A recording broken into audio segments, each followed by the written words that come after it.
पाकिस्तानी वृत्तपत्र डॉनकडूनच शहबाज शरीफचा खोटेपणा उघड। पाकिस्ताननं हवाई दलाचं शौर्य दाखवण्यासाठी केलेले दावे खोटे। टेलिग्राफचा बनावट फोटो सोशल मीडियावरही शेअर। भारताच्या हल्ल्यात प्रचंड नुकसान झाल्यानंतर पाक वठणीवर। भारतासोबत शांतता चर्चा करण्यास तयार। पाकच्या सैनिकांशी संवाद साधताना शरीफचं वक्तव्य। ऑपरेशन सिंदूर दरम्यान पाकला चकवा देण्यासाठी वापरली नकली विमानं। सुखोई 30 आणि मिग 29 सारखे दिसतात भारताचे डमी एअरक्राफ्ट। डमी एअरक्राफ्टने पाकच्या एअर डिफेन्स आणि वायुसेनेला दिला चकवा। अमेरिकेचे लष्करी रणनीतिकार मायकल रुबिन यांची ट्रम्प यांच्यावर टीका। IMF कडून पाकिस्तानला मिळणाऱ्या $1 अब्ज बेलआउटवर आक्षेप घेतला नाही। ट्रम्प यांनी असा अपव्यय, फसवणूक किंवा अनादर सहन करू नये, रुबिन यांचा सल्ला। पाश्चिमात्य देशांकडून भारत चीनमध्ये दरी करण्याचे प्रयत्न सुरू। TASS या वृत्तसंस्थेसोबत बोलताना रशियाचे परराष्ट्र मंत्री सर्गेई लाव्हरोव्ह यांचा दावा। काही पाश्चिमात्य देश आशियाई देशांमधील तणाव निर्माण करत असल्याचाही दावा। पंतप्रधान मोदी 22 मे रोजी नाल एअरबेसवर जाणार, सैनिकांशी संवाद साधणार। याआधी 13 मे रोजी उधमपूर एअरबेसला भेट दिली होती। सरकारने 9 विमानतळांवर तुर्की हँडलरला दिलेली सुरक्षा परवानगी रद्द। राष्ट्रीय सुरक्षेच्या हिताचं कारण देत मोदी सरकारचा निर्णय। तुर्कीची सेलेबी एअरपोर्ट सर्व्हिसेसची मुंबई उच्च न्यायालयात धाव। भारतानं परवाना रद्द केल्यावर सेलेबी एअरपोर्ट सर्व्हिसेस कोर्टात। भारतानं परवाना रद्द करण्याच्या निर्णयाला सेलेबी कंपनीकडून कायदेशीर आव्हान। नेटफ्लिक्स अमेझॉन स्ट्रीमिंग प्लॅटफॉर्मवरील तुर्की शोवर बहिष्कार टाकण्याची फेडरेशन ऑफ वेस्टर्न इंडिया सिने एम्प्लॉईजची मागणी। पाकला पाठिंबा दिल्यानं तुर्की कंपनी गुलेरमॅक कंपनीचाही कंत्राट रद्द होण्याची शक्यता। जम्मू काश्मीरमधील त्रालमध्ये झालेल्या दहशतवादी चकमकीदरम्यान सुरक्षा दलाची मोठी कामगिरी। मोठ्या प्रमाणात शस्त्रास्त्र आणि दारू गोळा जप्त। शिवाय चकमकीत 3 दहशतवाद्यांना कंठस्नान। मणिपूरमध्ये चकमकीत 10 दहशतवाद्यांचा खात्मा। चांदेल जिल्ह्यातल्या चकमकीत आसाम रायफल्सची कारवाई, तर अद्यापही दहशतवाद विरोधी मोहीम सुरूच। ऑपरेशन सिंदूर नंतर सरकारचं मोठं पाऊल। रक्षा बजेट वाढवण्याचा प्रस्ताव। रक्षा बजेटमध्ये 50,000 कोटी रुपयांची वाढ करण्याचा प्रस्ताव। सूत्रांची माहिती, रक्षा मंत्रालयाचं बजेट 7 लाख कोटी रुपयांवर। पंजाबमधील भटिंडातल्या लष्करी छावणीत हेरगिरी करणाऱ्या रकीबला 3 दिवसीय पोलीस कोठडी। पाकिस्तानी गुप्तचर संस्था ISIला गोपनीय माहिती पाठवल्याचा त्याच्यावर आरोप। या संदर्भात अधिक तपास सुरू। जम्मू आणि काश्मीरमधील सलाल धरणाचा एक दरवाजा उघडला। चिनाब नदीवरील सलाल धरणातून पाण्याचा विसर्ग। शक्य असेल तितक्या लवकर पुतीन यांची भेट घ्यायची आहे, अमेरिकेचे राष्ट्राध्यक्ष डोनाल्ड ट्रम्प यांचं वक्तव्य। रविवारी इस्रो 101 वर रॉकेट अवकाशात सोडणार। PSLV C61 मोहिमेचं श्रीहरिकोटा इथल्या सतीश धवन अंतराळ केंद्रातून प्रक्षेपण करण्यात येणार। ईडी अटकेआधी संजय राऊतांनी शहांना फोन करून संताप व्यक्त केला होता। मला अटक करून सूट घ्या, राऊतांनी शहांना आव्हान दिलं होतं। प्रवीण राऊत, सुजित पाटकरांवरील ईडी धाडीनं राऊतांचा संताप। संजय राऊतांच्या पुस्तकाचा संध्याकाळी 6 वाजता प्रकाशन सोहळा। नरकातला स्वर्ग पुस्तकाचा प्रकाशन सोहळा। उद्धव ठाकरे आणि शरद पवार उपस्थित राहणार। पुणे पालिका निवडणुकीसाठी भाजपची स्वबळासाठी चाचपणी। मुख्यमंत्र्यांबरोबर झालेल्या बैठकीत पालिका निवडणुकीसाठी स्थानिक पदाधिकाऱ्यांची भूमिका। नागपुरात आज मुख्यमंत्री फडणवीसांचा जनता दरबार। हैदराबाद हाऊसमध्ये जनता दरबाराचं आयोजन। दुपारी 12 ते 2 या वेळेत असणार जनता दरबार। रामराजे नाईक निंबाळकरांची सातारा पोलिसांकडून 3.5 तास चौकशी। मंत्री जयकुमार गोरे बदनामी प्रकरणात वडूज पोलिसांकडून तपास। गोरेंवर आरोप करणाऱ्या महिलेसोबत निंबाळकरांची audio clip viral. Rohit Pawar रावणाला राम म्हणतायत, त्यांची कीव येते। रामराजे निंबाळकरांच्या नावातच फक्त राम आहे, मात्र त्यांचं काम शकुनीसारखं आहे, जयकुमार गोरेंची टीका। गुजरात दंगली प्रकरणात तत्कालीन मुख्यमंत्री मोदी आरोपी होते। UPAच्या काळात पवारांमुळे मोदींची अटक टळली। नरकातला स्वर्ग पुस्तकातून संजय राऊतांचा गौप्यस्फोट। अमित शहा एका खून प्रकरणात आरोपी होते। मोदींच्या विनंतीनंतर शहांच्या जामिनासाठी बाळासाहेब ठाकरेंनी मदत केली। शहां प्रकरणी संबंधित व्यक्तीशी बाळासाहेब थेट बोलले। नरकातला स्वर्ग पुस्तकात संजय राऊतांचा दुसरा मोठा गौप्यस्फोट। मोदी शहांनी बाळासाहेबांचा पक्ष एका लोफर माणसाच्या हातात दिला। शिंदेंना तुम्ही शिवसेनेचे मालक कसे बनवू शकता, खासदार संजय राऊतांचा सवाल। कथा, कादंबऱ्या आणि बालवाङ्मय वाचायचं माझं वय नाही, संजय राऊतांच्या पुस्तकावरून मुख्यमंत्री फडणवीसांचा निशाणा। गिरीश महाजनांकडून खासदार संजय राऊतांचा अतिरेकी असा उल्लेख। पाकिस्तानी दहशतवाद्यांशी लढायचं की देशांतर्गत अतिरेक्यांशी लढायचं आहे, मंत्री गिरीश महाजनांचं वक्तव्य। बाळासाहेबांनी अनेकांना प्रामाणिकपणे मदत केली. राऊतांचं नरकातला स्वर्ग पुस्तक म्हणजे नौटंकी. शिंदेंच्या शिवसेनेच्या संजय शिरसाटांचा राऊतांवर हल्ला. संजय राऊत नरकातला किडा, राऊतांच्या नरकातला स्वर्ग या पुस्तकावर शिवसेनेचे माजी आमदार शहाजी बापू पाटलांची टीका. आजोबा आणि चुलत्याच्या आशीर्वादानं सगळं चांगलं चाललंय. पवारांनी खासदारकीचं तिकीट दिल्यानं राजकारणात आलो. अजित पवारांनी शरद पवारांचे आभार मानले.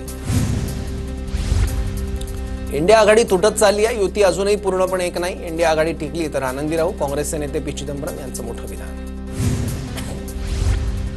इंडिया आघाडी कशी मजबूत राहील याचा विचार करावा लागेल. इंडिया आघाडीला भविष्य असेल तर आम्हाला भविष्य. काँग्रेसचे ज्येष्ठ नेते सलमान खुर्शीद यांचं विधान. महाराष्ट्रात काँग्रेस मवियाला सोडून जाते. पवारांची भूमिकाही सर्वांना माहीत. मविया उद्ध्वस्त होईल हे गालबोट राऊतांमुळे लागणार. भाजप प्रदेशाध्यक्ष चंद्रशेखर बावनकुळेंची राऊतांचं मवियावर टीका. राजकारणात पडद्यामागे पटकथा लिहिली जात असते. पटकथा लवकरच समोर येईल. राज उद्धव ठाकरेंच्या युतीच्या चर्चांवर राऊतांचं सूचक वक्तव्य.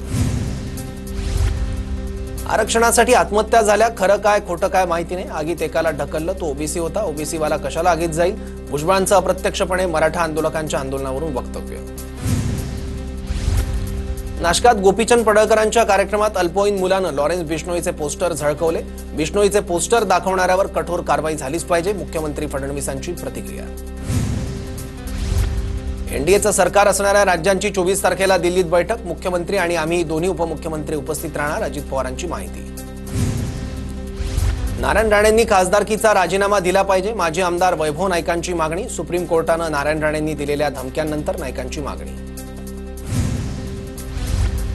नवी मुंबईत कुणीतरी जहागिरी बनवून ठेवली. शिंदेंच्या शिवसेनेच्या विजय चौगुलेंचा गणेश नाईकांवर अप्रत्यक्षपणे निशाणा.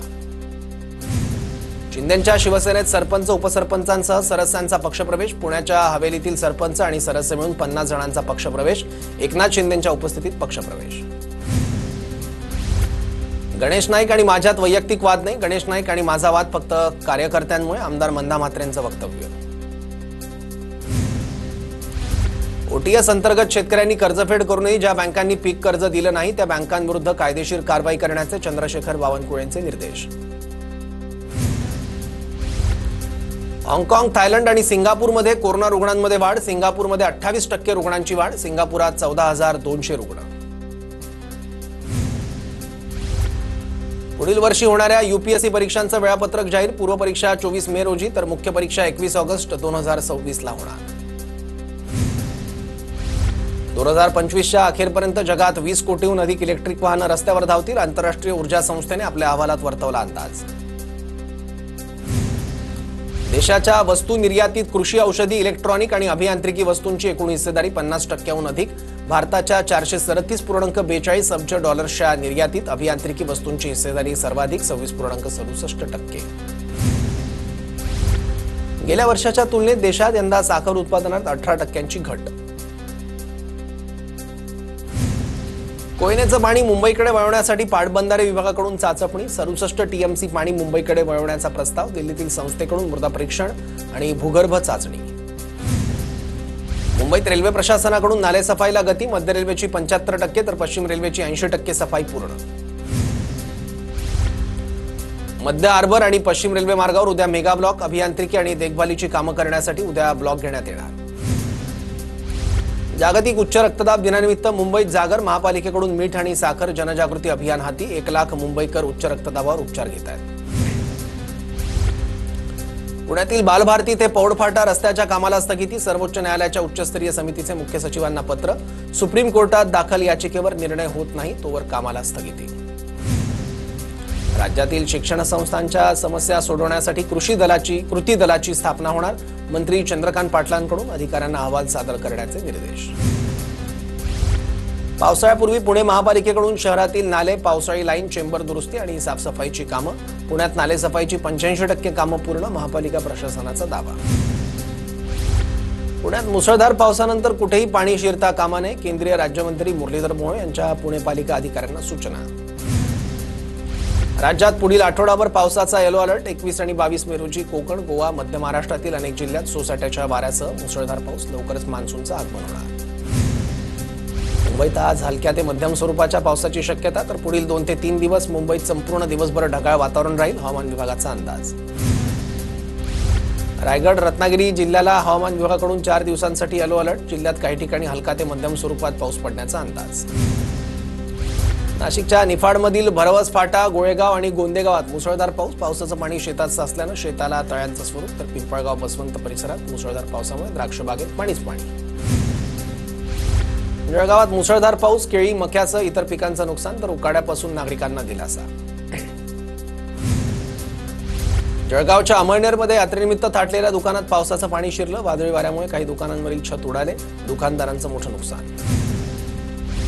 पूर्वमोसमी पावसामुळे बीडच्या कुटेवाडीत कांदा उत्पादक शेतकऱ्यांचं नुकसान. बीड कृषी उत्पन्न बाजार समितीचे संचालक धनंजय गुंदेकर यांनी नुकसानीची पाहणी केली. पंचनामे करण्याची मागणी. नांदेड जिल्ह्यातील अनेक भागात जोरदार पावसाची हजेरी. काही भागात शेती मशागतीच्या कामांना वेग येणार. पुणे शहराला पाणीपुरवठा करणाऱ्या खडकवासला धरणामध्ये 6.85 टीएमसी पाणीसाठा शिल्लक. परळीतील जलालपूर भागात समाधान मुंडेंच्या टोळीची तरुणाला मारहाण. शिवराज दिवटेचं अपहरण करून काठी, बेल्टनं मारहाण. एका कार्यक्रमात 2 गटात हाणामारी झाली होती. याच रागातून मारहाण. बीडच्या परळीत कमरेला पिस्तूल लावून फिरणाऱ्या दोघांना पोलिसांनी ठोकल्या बेड्या. स्थानिक गुन्हे शाखेची कारवाई. आरोपींनी सतीश मुंडे आणि मनोहर मुंडे यांच्याकडून पिस्तूल घेतल्याचं कबूल केलं. पुण्यातील पद्मावती नगरात कोयता गँगची दहशत. कोयता गँगनं अनेक गाड्या फोडल्या. काही नागरिकांनाही मारहाण. पुण्यातील सुरक्षिततेचा प्रश्न ऐरणीवर. नागपूर शिक्षक भरती घोटाळा प्रकरणातील माजी शिक्षण उपसंचालक उल्हास नरडांना जामीन मंजूर. नागपूर जिल्हा सत्र न्यायालयाकडून सूरज नाईक आणि निलेश मेश्रामांनाही जामीन मंजूर. कोल्हापूरच्या इचलकरंजीमधील पंचगंगा नदीमध्ये 3 मुलं बुडाली. आपत्ती व्यवस्थापनाकडून दोघांचा रेस्क्यू, तर एकाचा शोध सुरू. पाण्याचा अंदाज न आल्यामुळे दुर्घटना. सोलापुरात विजेचा धक्का लागून 25 वर्षीय तरुणाचा मृत्यू. विजेच्या धक्क्यापासून शेतकरी महिलेला वाचवताना दुर्घटना घडली. शेतकरी महिलेसह इतर 2 जण बचावले. म्हाडाच्या लोंढेवाडीतली घटना. बीडच्या चकलांबा पोलीस ठाण्या हद्दीत चोरट्यांचा धुमाकूळ. कपाट तोडून सोन्याच्या दागिन्यांचं 1,96,000 रुपयांचा मुद्देमाल लंपास. तपास सुरू. वणीचे भाजपचे माजी आमदार संजीव रेड्डी बोतकुरवार यांच्या विरोधात तक्रार. शेतीच्या वादातून शिवीगाळ केल्याचा आरोप. शेतकरी मारुती कोसपुरे यांनी वणी पोलीस ठाण्यात तक्रार केली. शिर्डीमध्ये पोलीस असल्याची बतावणी करून वृद्ध नागरिकांची फसवणूक करणाऱ्या तोतया पोलीस गजाड. भामट्यावर 20हून अधिक गुन्हे दाखल. जाकीर उर्फ जग्गू युसुफ खान असं आरोपीचं नाव. नवी मुंबईत आर्थिक देवाणघेवाणीच्या वादातून मुलाचं अपहरण. पोलिसांनी 1.5 तासात 2 आरोपीला अटक. मुलाची सुखरूप सुटका. अकोल्यात रिधोरा ते शिवर दरम्यानच्या बायपासवर दारूची वाहतूक करणारा ट्रक उलटला. अपघातानं 2 ट्रकमधील खाली पडलेले दारूचे बॉक्स लोकांनी पळवले. कल्याणच्या बिर्ला कॉलेज रोडवर भीषण अपघात. मद्यधुंद कार चालकाचा कारवारीत ताबा सुटल्यानं भरधाव कारची वाहनांना धडक. चंद्रपूरच्या गडचांदुरात ऑपरेशन सिंदूरच्या यशानंतर भव्य तिरंगा रॅली. सिंधुदुर्गच्या कणकवलीत तिरंगा रॅली काढण्यात आली. मंत्री निलेश राणे यांच्या नेतृत्वात तिरंगा रॅलीचं आयोजन. ऑपरेशन सिंदूरच्या यशानंतर जळगावात भाजपच्या वतीनं तिरंगा रॅलीचं आयोजन. अलमट्टी धरण उंचीविरोधात 18 मे रोजी सांगली कोल्हापूर मार्गावर चक्काजाम करण्याचा निर्णय. सांगलीमध्ये पार पडलेल्या विविध सामाजिक संघटनांच्या बैठकीमध्ये निर्णय. नवी मुंबई पनवेल उरण शहरात पुढील 15 दिवस ड्रोन उडवण्यास बंदी. भारत पाक तणावाच्या परिस्थितीत खबरदारीचा उपाय म्हणून ड्रोन उडवण्यास बंदी घालण्यात आली. धुळे शहरातून जाणाऱ्या नागपूर सुरत महामार्गावरील पथदिवे अनेक दिवसांपासून बंद. अपघात चोऱ्यांच्या घटनांमध्ये वाढ. पथदिवे सुरू करण्याची नागरिकांची मागणी. भारताचा गोल्डन बॉय नीरज चोप्राची विक्रमी कामगिरी. नीरज चोप्रानं पहिल्यांदाच ओलांडला 90 मीटरचा टप्पा.